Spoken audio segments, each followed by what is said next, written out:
आज की वीडियो बहुत इंपॉर्टेंट है कि महिलाओं को इम्प्लांटेशन कई बार पता ही नहीं चलता है कि वो किस वजह से फेल हो गया। बहुत सारे अदर भी रीज़न होते हैं। मैंने 10 ऐसे बेसिक रीज़न बताए थे जिसकी वजह से इम्प्लांटेशन महिलाओं का फेल हो सकता है, लेकिन आज सिर्फ एक ऐसा रीज़न बताऊंगी जिसकी वजह से इम्प्लांटेशन कई बार महिलाओं का फेल हो जाता है, जिसके बारे में उनको पता भी नहीं चलता है। इम्प्लांटेशन क्या होता है उसकी भी बारे में जानकारी दूंगी कि सबसे पहली बात कि इम्प्लांटेशन का मतलब होता है आपका जो भ्रूण है वो आपके यूट्रस में जब चिपकता है उस पूरी प्रोसेस को हम इम्प्लांटेशन बोलते हैं। तो कौन से डेज होते हैं इम्प्लांटेशन के, कब हमें क्या चीज़ें अवॉइड करने की ज़रूरत है, सबके बारे में आज इस वीडियो में डिस्कस किया है। वीडियो काफ़ी इन्फॉर्मेटिव है, प्लीज़ शुरू से लेकर लास्ट तक ज़रूर देखिएगा। नमस्कार दोस्तों, मेरा नाम हर्षिता वर्मा है और आपका मेरे चैनल ट्विंस माय वर्ल्ड पे बहुत बहुत स्वागत है। यूँ तो हम ध्यान रखते हैं कि मेंस्ट्रुएशन के समय कुछ गलतियां ना करें या फिर ओव्यूलेशन में हम सही टाइमिंग पे प्लान करें, लेकिन इम्प्लांटेशन एक ऐसा महत्वपूर्ण टाइम होता है जिसको मे भी कई बार इग्नोर किया जाता है। लेकिन इग्नोर करने से बातें नहीं बनेंगी, क्योंकि जब अगर आपका मिस्ड अबॉर्शन हो जाता है और कुछ महिलाओं को सैक तो दिखाई देते हैं, ऐसा अल्ट्रासाउंड में पता चलता है कि सैक है लेकिन बच्चे की जो हार्ट है वो नहीं आई है, या किसी न किसी कारण से अगर मिस्ड अबॉर्शन हो जाती है जिसका कहीं ना कहीं ये मकसद मतलब होता है कि इम्प्लांटेशन आपका फेल हो चुका है। इम्प्लांटेशन फेल होने के बहुत सारे तमाम तरह के रीजंस होते हैं, जैसे कि आपके हार्मोन में कभी भी डिस्टर्बेंस आएगी, उस वजह से आपका इम्प्लांटेशन में भी फेल हो सकता है। लेकिन एक कॉमन सी गलती जो कि अक्सर कपल्स करते हैं वो है संबंध बनाना। यानी कि इम्प्लांटेशन के दिनों में अगर आप रिलेशनशिप मेंटेन करती हैं तो वो आपकी बॉडी के लिए अच्छा नहीं होता है। रही बात कि हर चीज़ का एक सही समय होता है, जिस टाइम पे अगर आपको प्रेगनेंसी कंसीव करनी है, जो आपका संबंध बनाने का जो सही टाइम होता है वो होता है आपके ओव्यूलेशन का।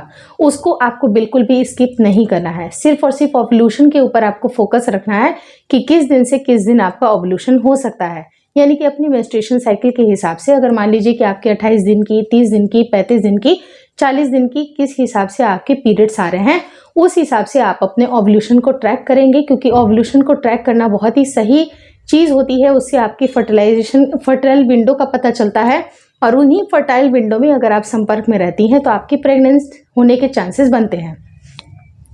ये तो रही ये बात कि आपको फर्टिलाइजेशन के लिए कैसे रेडी होना है।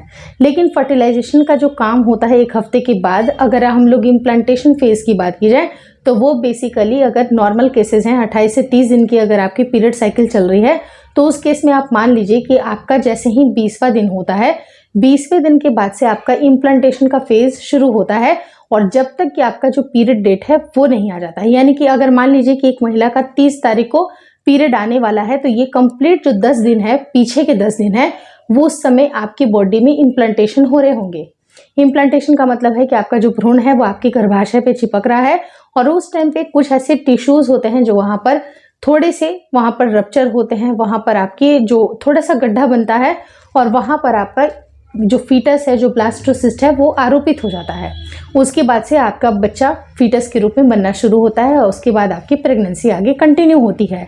लेकिन इम्प्लांटेशन के दौरान में अगर आप रिलेशनशिप मेंटेन करती हैं, उससे मे बी आपकी बॉडी को थोड़ी सी, जैसे कह सकते हैं ना कि अगर कुछ ऐसे हार्मोन्स रिलीज होते हैं, जैसे कि प्रोस्टाग्लैंडिन नाम का एक तत्व होता है जो कि मेल के सेल्स में आता है, और उससे अगर आपके यूट्रस में कॉन्ट्रैक्शंस होगा तो कॉन्ट्रैक्शन की वजह से एक बैरियर का काम करती है, इम्प्लांटेशन को रोकने का काम करती है। अगर उस टाइम पे अगर आप संबंध बनाती हैं तो ये बहुत ही गलत हो जाएगा, इम्प्लांटेशन आपका मे बी फेल हो सकता है।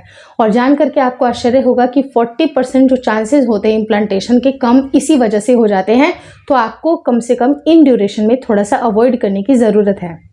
रही जहाँ तक बात कि कब तक अवॉइड करेंगे, तो जब तक कि आपकी प्रेगनेंसी नहीं लग जाती है, और उसी ड्यूरेशन में आपको हेयर वॉश भी नहीं करना है, क्योंकि इस चीज़ को मैं बिल्कुल भी स्किप नहीं करूँगी। हेयर वॉश का भी एक नियम होता है जो कि आपको इम्प्लांटेशन के दिनों में नहीं करना होता है। इम्प्लांटेशन के दिनों में भी जब भी अगर आप हेयर वॉश करती हैं, उससे भी आपके हार्मोन डिस्टर्ब होते हैं जो कि आपकी प्रेगनेंसी को लगने नहीं देते हैं। अब रही जहाँ तक बात कि कुछ हमारे जो मुस्लिम भाई बहन होते हैं, उनके धर्म में ये नियम होता है कि जब भी वो संबंध रहती हैं उसके बाद उनको पूरी तरह से हेयर वॉश भी करना होता है, तब जाके वो अगला जो नमाज वगैरह अदा कर सकती हैं। तो ऐसे केस में संबंध बनाना भी आपके लिए सही नहीं है और हेयर वॉश करना भी आपके लिए सही नहीं है। तो आप बिल्कुल भी इन दोनों चीज़ से परहेज करें। सबसे पहली चीज़ है कि आपकी बॉडी में ऐसा कोई भी जर्क नहीं होना चाहिए जो कि आपकी बॉडी के लिए सही नहीं है। 40% तक चांसेस आपकी इम्प्लांटेशन के कम हो जाते हैं। तो उन जो 10 से 12 दिन का जो इम्प्लांटेशन का फेज़ होता है, 10 से 12 दिन तो मैंने ज़्यादा बोल दिए, 7 से लेकर 10 दिन, उस ड्यूरेशन को आपको थोड़ा अवॉइड करने की ज़रूरत है। और जैसे ही अगर आपकी प्रेगनेंसी रुक जाती है, आपकी अल्ट्रासाउंड हो जाती है, उसके बाद आपको पता चल जाता है कि बच्चे की सैक बन गई है, बच्चे की धड़कन आ गई है, रिपोर्ट्स बिल्कुल नॉर्मल है और आपकी जो ज़रूरी दवाइयाँ हैं वो डॉक्टर ने आपको प्रिस्क्राइब कर दी हैं, आपकी दवाइयाँ शुरू हो गई हैं। तो आप अपने नॉर्मल रूटीन में हेयर वॉश भी करिए और संबंध में भी अगर आपको लगता है कि उससे कोई भी आपको खतरा नहीं है, दिक्कत नहीं है, कोई कॉम्प्लिकेशन आपकी प्रेगनेंसी में नहीं है, तो आगे आप अपने जीवन को नॉर्मली बिता सकती हैं। लेकिन इम्प्लांटेशन के दिनों को थोड़ा सा अवॉइड करने की आवश्यकता होती है। तो एक बेसिक सी गलती है जिसको कपल्स को नहीं करना चाहिए, अवॉइड करना चाहिए। अगर इस वीडियो में दी गई जानकारी अच्छी लगी तो प्लीज़ लाइक कर दीजिएगा। चैनल पर नए हैं तो चैनल को ज़रूर शेयर और सब्सक्राइब करें। मुझे इंस्टाग्राम पे और फेसबुक का जो मेरा पेज है उसको लाइक और शेयर करना बिल्कुल ना भूलें। Thank you so much for watching twins my world.